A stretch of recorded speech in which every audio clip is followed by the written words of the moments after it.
Hello and you're very welcome back to the Public Eye Business Podcast brought to you by Granite Exchange. I'm your host, Sarah Travers, and in this special 5-part series, we're taking a deep dive into the world of employee ownership trusts. We'll be exploring exactly what that is. We'll be hearing from businesses that have successfully made the transition, and we'll be talking with those considering this model for their own companies. We'll also provide valuable insights from legal and accounting experts. And plus, we're really excited to feature a special guest later in the series from a prominent member of the Northern Ireland Executive to discuss how they're supporting employee ownership, and we'll find out what resources are available to businesses. So do join us as we uncover the potential of this transformative approach. On today's episode, I'm joined in the studio by Joan McCoy, Founding Director of White Ink Architects, along with employee trustee and architect Rebecca Aitken. Joan and Rebecca, you're very welcome to the podcast. Yeah, it's lovely to be here. Thank you. That's great. Thank you. So before we begin, a little bit of background then on White Ink Architects. White Ink began in 2001, initially with a small team of 5 people, led by directors Sean Tunney, Claude Maguire and Joan McCoy. In 2021, the directors wanted a plan for the company's future that would secure their eventual succession while sustaining the special culture and community already nurtured during its lifetime. They found, after a lot of exploration, that this steadiness would be assured by becoming an EOT, or Employee-Owned Trust. It also became clear this would facilitate the rewards so desired for every member of staff. White Ink achieves its employee ownership through an employee trust, an indirect model of ownership.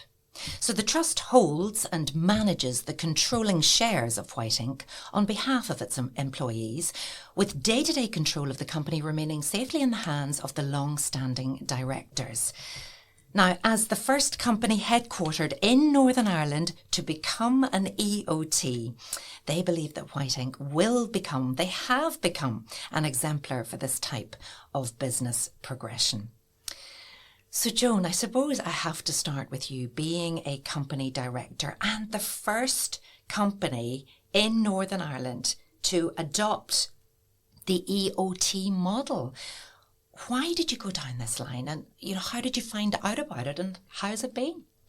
Well, it's been absolutely fantastic. I think that we started looking a few years ago at how we might undergo succession in the practice and what the long-term future for White Ink is, because we had set up the practice and we'd been looking at other practices who have been looking at how they were going to grow into the future, and very typically, people would either try to sell their business to someone who was interested, or they would have a management buyout. And what we were finding is that it's become increasingly difficult for young people to raise funds to do a management buyout type operation. And I'd heard that there were some practices in the UK had become employee owned. And it really sparked an interest, because the idea of creating a practice that's employee owned, because we created it from scratch, sounded really interesting. And I did a lot of research. There was very little information available on the actual model, and we couldn't find anybody in Northern Ireland who had made that move. There were a couple of companies in Northern Ireland who are headquartered elsewhere that were employee owned. So I initially contacted the Employee Ownership Association and asked them for some advice, and they introduced us to Andrew Harrison, and Andrew walked us through the process. But the reason that it attracted me and Sean and Claude was that it was a way of ensuring longevity of the practice, but the culture of the practice wouldn't be at risk. Very much, if you sell a company to somebody else, you can lose culture. The staff jobs are maybe not secure. So there were so many advantages of the employee ownership route that it seemed obvious, really, for us. But the fact that you were trailblazing as well, did you feel you were taking a risk with being the first in Northern Ireland, or did it just feel like the right thing to do? It just felt like the right thing to do. The process is quite well set out by the government, so the rules are very established, and the government supported the idea of employee ownership, because there's been quite a lot of research done about how good it is for companies, for engagement, for profitability, for longevity. So the structure itself was relatively straightforward. The process was relatively straightforward. The biggest thing for us, I think, was getting our heads around the idea that the business wouldn't be ours and that it would belong to the employees. And when you've set up a business and you've grown it for 20 years, we did take a couple of years before we made the final decision to actually get ourselves in a headspace where we started to treat White Ink as something that was outside us as opposed to it was us. So when you made that decision, how then did you prepare the team for this significant change? And what would you say were the key factors in the successful transition? Interestingly, although it's a significant change, it isn't either. And that was one of the very attractive things for it, because the company is still run by two of the original directors. The outside, from a client point of view, we were able to say that it's business as usual, but it's giving us a way of growing the business for you, our clients, in the future. So you're dealing with the future leaders of the company, and I think there was a lot of comfort in that. Things didn't have to change overnight. We were still making operational decisions on behalf of the company. The big change has actually been that we have a trust board that we now have to report to as directors. So Rebecca is here, and Rebecca is now a person that I report to as a director. And that's actually been really useful, because as a small business, sometimes you can get a little bit ad hoc about your processes. But now we have quarterly trust meetings with Rebecca, our outside trustee, and I have to report to them as to how I'm running the business on behalf of the employees. So that's been the biggest change for us as directors. For the staff, I think what we did was we sort of got ourselves to a position where we believed this was the right thing to do. And that was during COVID. And we invited all the staff together for probably our first get-together post-COVID. We got a big outside space, big tent, and we had a sort of a bit of a party, and we brought Andrew along to explain the whole concept and really to sort of get buy-in from the team that this was the route that we were going to go down. I think everybody was very excited about it. So Rebecca, was this the first time you'd heard about this, whenever you'd been plied with drinking at a party? Yeah, it was. It was great, because as Joan said, we were coming out of COVID, so a lot of us were working from home, and lockdown measures had stopped, so this was a chance for everybody to get together again face to face. And Andrew was there in the room alongside the directors to explain to everybody what it meant, because personally I hadn't heard of it and a lot of people hadn't heard of it.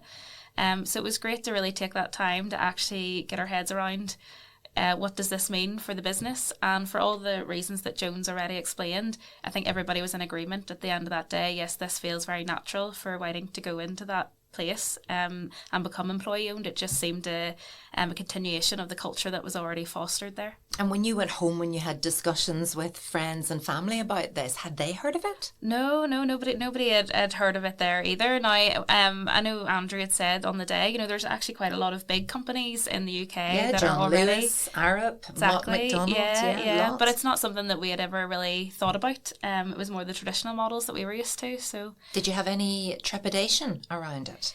I think almost maybe you're going into it being like, oh, there's a lot of positives. Is there any cons? Maybe is the first thing that people think of. But we can genuinely say now, a couple of years down the line, it has all been very positive for us. And yeah, we're really reaping the benefits of it. So you're an employee trustee. What does that mean for our listeners? Yeah, so essentially somebody has to be appointed out of the staff cohort to represent everybody on the board. So for me, that's a responsibility to sit on our trust board and be the person in the room that, if we think decisions are being made by the director board that maybe aren't in the benefiting the company as a whole, that you really have that responsibility to kind of put your hand up and say something about it. I'm in a very lucky position that the director's very sensible and there's been no issues at all. But you have that responsibility on the board itself, but also you're trying to foster the mindset in all your other colleagues that we're all now company owners and what that means. So we've really tried to get across ethos to everybody. We've coined a phrase, it's not about me, it's about we. So we're trying to really get everybody banded together to think about ways as a company owner that you can improve the business, that we can improve our jobs and how we work. So how has it affected the way you work on a day-to-day then, Rebecca? I mean, had you always maybe thought, oh, I wonder could I get to a senior level in the company? Yeah, well, I think we're quite lucky in White Ink that the culture's always been this sort of bottoms up approach. So right down, to student level, you're always encouraged that there's different aspects of the running the business as well as the day-to-day work that people can grab. So if you're interested in the company protocols, if you're interested in trying to market the business or create more social events, that those opportunities are there. So it wasn't a new concept to do something bigger for the office in a sense. But now it's definitely thinking wider about how we're all company owners and what ways can we improve the way we work to make the business more successful, or are we keeping an eye on our resources and things like that. So it's definitely great to get more insight, and there's more transparency in the business as well, that you're getting sort of insight to the inner workings of things and not just your day-to-day. So Joan, is it like a cooperative? Not at all, and I think that's one of the things that people worry about a little bit whenever they hear employee-owned. So basically, the structure of the business being run by the directors still is the same as it was before. The big difference is that we have this trust board that we report to, and the trust board wants to know how we're running the business on behalf of the employees. And the other interesting thing is that doesn't mean that everybody gets massive pay rises and all of the things that people might want as an employee owner, yes, because the business still has to be viable and successful. So our responsibility as directors is exactly the same as it always was, which is to have a viable business, and we can't have our costs for our business, for example, go to a level where we're not competitive.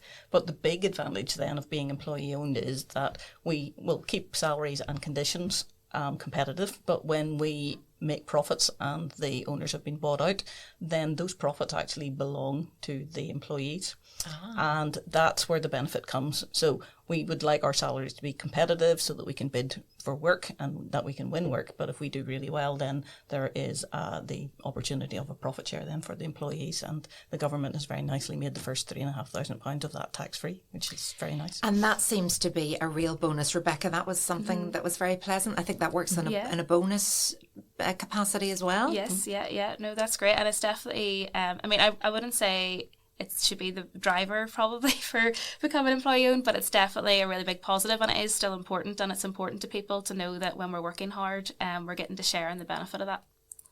And Joan, in your experience then, how does employee ownership align with the creative and collaborative culture that is essential in architecture and at White Ink? Well, that's one of the reasons that we felt that it fitted very nicely with what we do. We're already, creative and collaborative, and that engagement depends very much on our team. And the output of White Ink is absolutely all about our employees and about how engaged they are and how they feel rewarded by what they do. And the better that they feel about what they're doing, the better outcomes for our clients. So all of that just fits very nicely into that sort of employee ownership culture, because if you're now talking to anybody in White Ink, you're talking to an owner who is engaged and a vested interest in the output of what we do. Are the clients interested? I think some of our clients are very interested actually. They really see the benefits of the model. For us, one of the big benefits was that the future of White Ink is not in the hands of those who have the deepest pockets or the ability to buy in, but it's the talented people who have the skill to lead and drive a company. And I think a lot of our clients actually see that the people who deserve to run the company and who want to run a company are now able to, because they don't have to go and mortgage their house or earn, put a lot of money into the company. So clients have been pleased about that. I think they were also pleased about the idea that the directors were still the directors and we're still making day-to-day operational decisions. But as a company, we've made quite a few changes since we've become employee-owned. We've made new associates. We have a much stronger management team. We've created sort of a visible career path for people within the office. So we've made quite a lot of changes, but they're all for the benefit of the company, the employees and the clients. So I'm hearing benefits, but, were there any challenges? For us, we've always been quite open about how we run the business, but not everybody's interested in how the business was run, and not that many people would have asked very many questions. And now that opportunity is there. So Rebecca has created an employee forum, and we hold an event every quarter where we talk about how the money is going, how the finances are doing. And it's quite tricky because everybody is delighted to hear when we're doing really well, but we have to sort of have this sort of balance about, well, we haven't won that project, or, and we're quite open about those things, but you also have to have concern about somebody who might be hearing what's not fantastic news, going, well, what about my job? Where am I going to go next? And whose responsibility is it to bring the money in?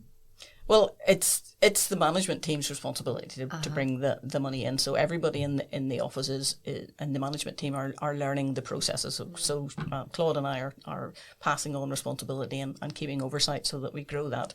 But Rebecca also ran a session where we had a session about how everybody has a responsibility to get work. But that doesn't mean that you have to go out and be a marketing person, but you as a team member can talk to other team members. Your performance in your job allows us to then go, well, can we have your next job because you've performed really well?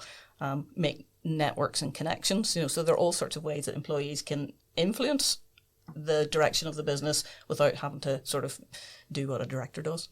But it's brilliant, isn't it, Rebecca, how much more knowledge and that collective responsibility it gives you to, as you say, it's not about me, it's about we, and you're totally invested then in every part of the business. Yeah, exactly. I mean, one of the challenges I suppose we talk about is part of my role is really trying to foster that employee engagement as well.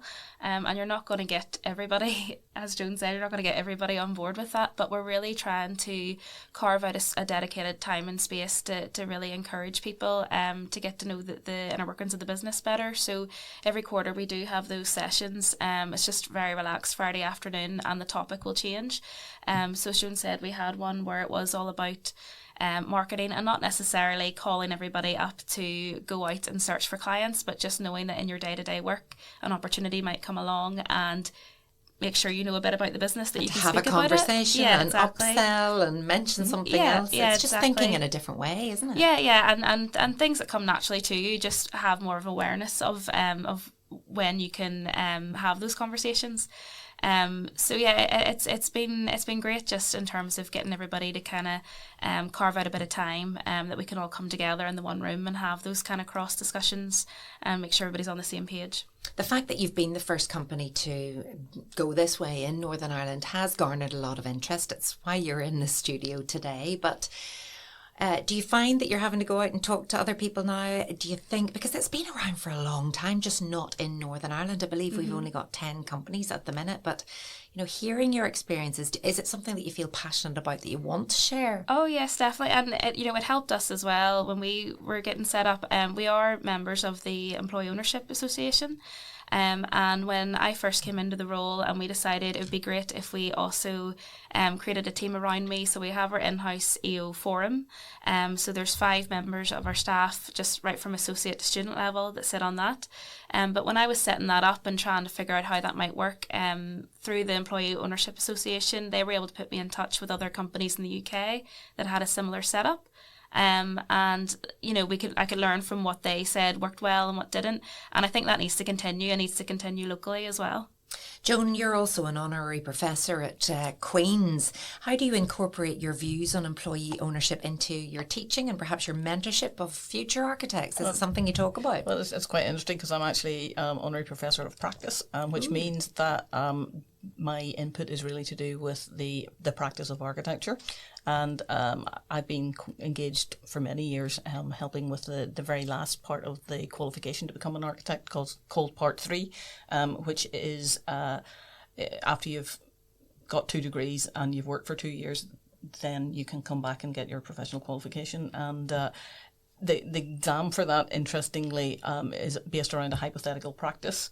And when we became employee-owned, I gave a lecture on what employee ownership would mean as an option for practice ownership. And they have actually changed their hypothetical practice is now an employee-owned practice. So, have they? yes, so that's incredible. That's quite interesting now. So all the students are doing exams on the basis of a practice that is employee-owned. And are they interested in it? Oh, very much, very interested, yeah. So it's the younger people coming up behind that. They're way ahead of everyone else.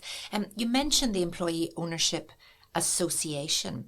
I know that's very much companies that are across the water.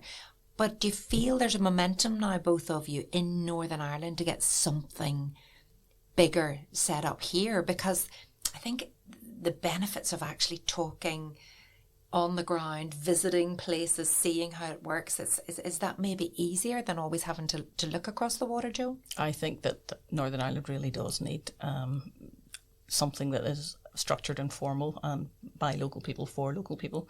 And the work that Aidan's been doing with the DLD fund has been a really, really good start to that. And I mean, the energy and the seminars and the roadshows that have happened has been fantastic, and we would really have loved to have had that ability to talk to other people thinking about it or doing it or having done it. I think is fantastic, and I really would like to see Northern Ireland have its own group to help people on this road. And of course, you can hear Aidan and Andrew in the first episode of this special series. They're outlining everything that you need to know about employee ownership trusts. And, you know, they also can provide a feasibility study for your business, which sounds amazing, just to explore further whether it's the right model for you. Is it the right model for everyone? I don't think so. I think that it will suit some businesses and it won't suit other businesses.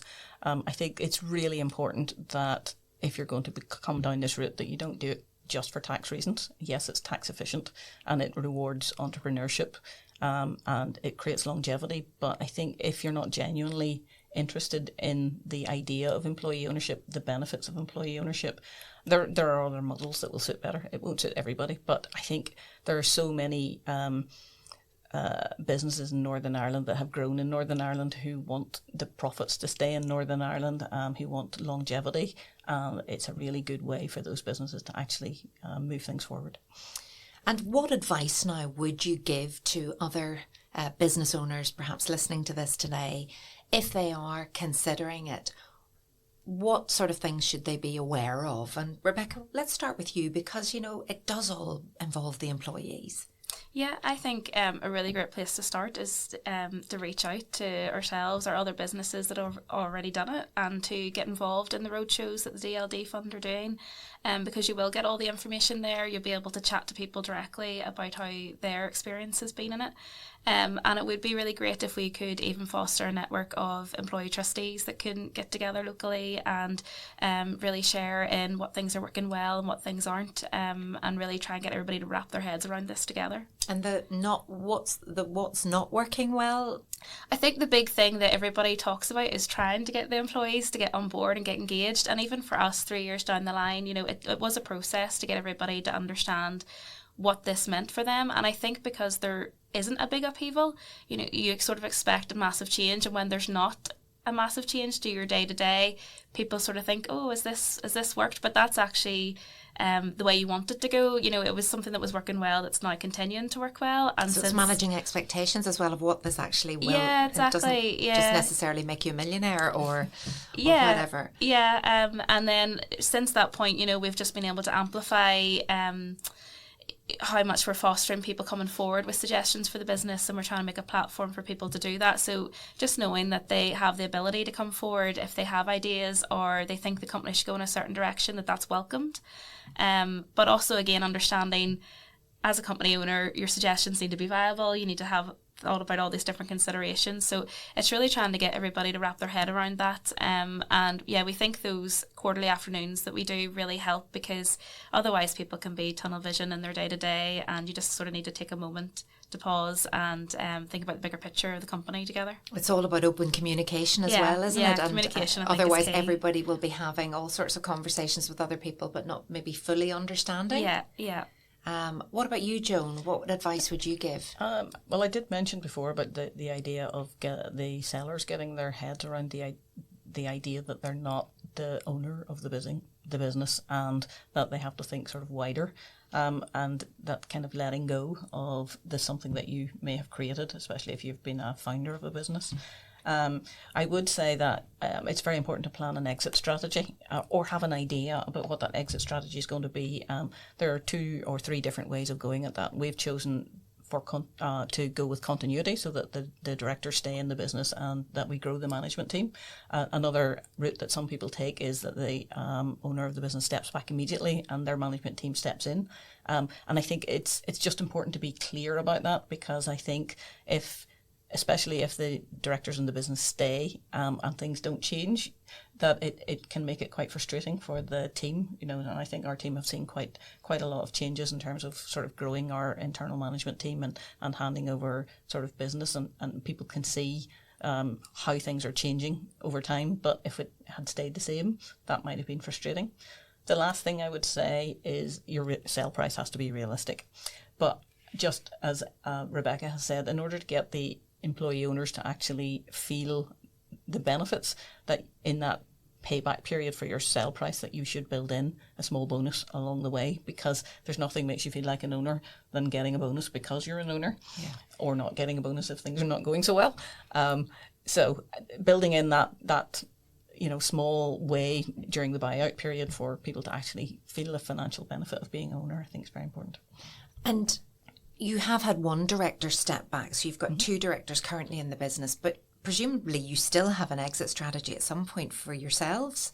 Yeah, we haven't put times and deadlines on it, but what we're doing now is growing the strengths within the team to carry out the kind of director roles that we would have carried out before.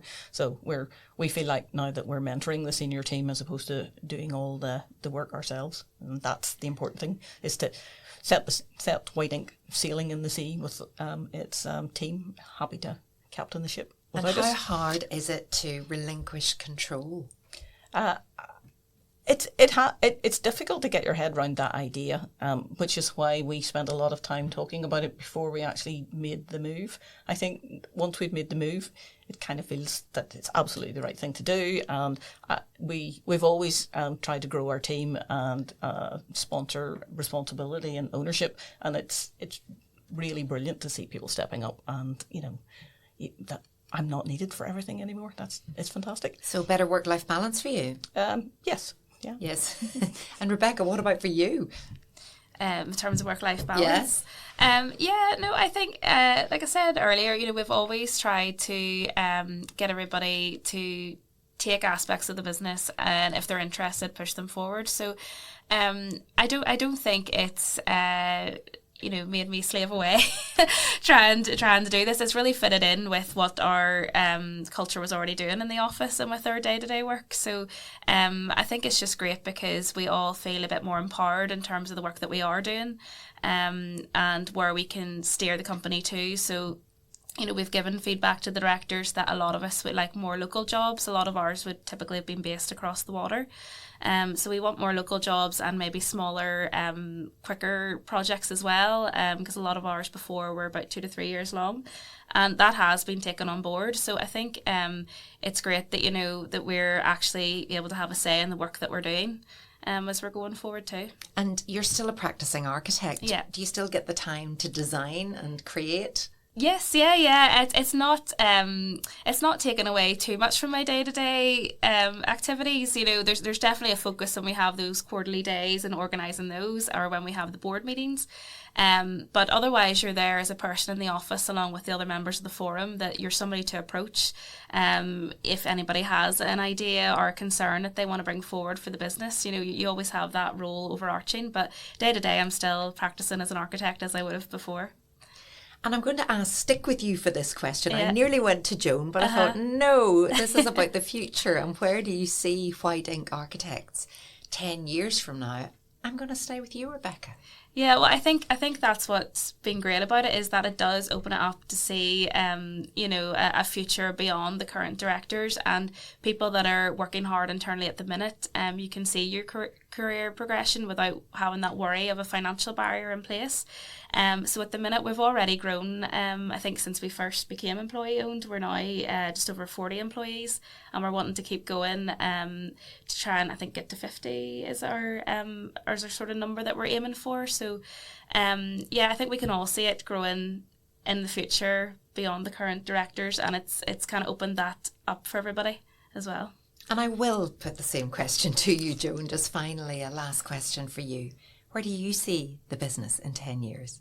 Well, in 10 years, hopefully I will have a very small part to play in the business, and that it will be successful, that people will love working there, that they'll come to White Ink and they'll stay because it's a great place to work, where the rewards are good, our clients are delighted, and that everybody just is really engaged in the idea. Will be sold out at that point, and the staff will be able to decide how the profits of the business get spent, and what we might do, because we've always done kind of interesting things like charity things. We were always been involved in culture night, and I'd like to see a place where a certain amount of the profits that get set aside to do projects that the team want to do, and that they get to decide what they are. Well, I wish you both every success for the future. It sounds like it's going really well. Joan, you must be very proud of what you've achieved. Yeah, actually, it's one of the things that has made me most proud, and I know that Claude and Sean feel the same way, is that we've created White Ink, we've grown it into something, and we've now secured its future for the next 100 years. And Rebecca, you must be proud to work for such an organisation. Yeah, no, it's been great, and it's great to know that you're in a place where you feel valued and you feel like you can actually say things that are taken on board. And Rebecca and Joan are available to have conversations with anyone interested. Is that fair to say? Absolutely. You are taking part in these roadshows all over the country at the minute. I'm not sure where the next one will be, but I'm sure you can check out the DLD fund for all future roadshows coming up. But thank you so much for sharing your brave vision and the outworkings of it. And you're obviously reaping the benefits culturally, and you're making a profit too, so that's all good. Yep. Sounds like it's a win-win. So thank you so much to Joan McCoy, Founding Director of White Ink Architects, along with Employee Trustee and Architect Rebecca Aitken. This podcast was recorded in Granite Podcast Studio. Interested in starting up your own podcast but don't know how? Granite Podcast Studio can help. Record your podcast in our state-of-the-art studio, which is based in the heart of Newry City. Our studio has cutting-edge and user-friendly technology and can seat up to 4 people. We also provide an editing service for our team, using your guidance and editing notes to provide you with a flawless finished product, leaving your listeners wanting more. For more information on how you can get started, visit www.granitepodcaststudio.com.